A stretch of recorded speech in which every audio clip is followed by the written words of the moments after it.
భారతదేశంలో ఎల్‌నినో ముప్పు ముంచుకొస్తూ ఉన్నది.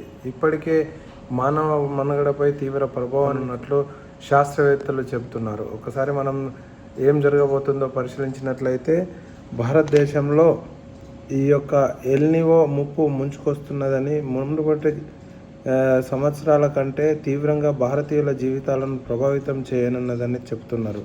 వేల కిలోమీటర్ల దూరంలో పసిఫిక్ మహాసముద్రంలో ఏర్పడే ఈ ఎల్‌నినో భారత్కు వచ్చే నైరుతి రుతుపవనాల మందగమనానికి గురి చేస్తాయని చెప్తున్నారు. దీంతో వర్షపాతము అమాంతం తగ్గుతుంది, జలాశయాలు నిండవు, నదులు ఎండిపోతున్నాయి, భూగర్భ జలాలు పడిపోతున్నాయి, తాత్కాలికంగా వ్యవసాయ రంగం కుదేలవుతుంది, దిగుబడి తగ్గిపోతుంది, జల విద్యుత్ ఉత్పత్తి కూడా ఆవిరైపోతుంది. రానున్న ఎల్‌నినో కేవలం ఒక వాతావరణ మార్పు మాత్రమే కాదని, ఆ జనజీవాలను ప్రభావితం చేసేదని ఇప్పటికే ప్రపంచ ఆర్థిక ఫోరం హెచ్చరించడం మరింత ఆందోళన కలిగిస్తున్నది.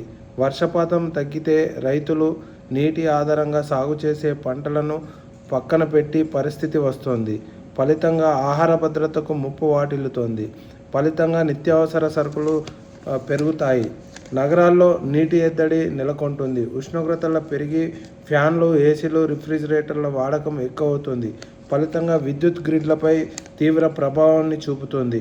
భారం ఎక్కువైతే గ్రిడ్ వ్యవస్థ కుప్పకూలే ప్రమాదం ఉంది. గత నెలలో దేశంలో రికార్డు స్థాయిలో 265 గిగావాట్ల విద్యుత్ డిమాండ్ నమోదైంది.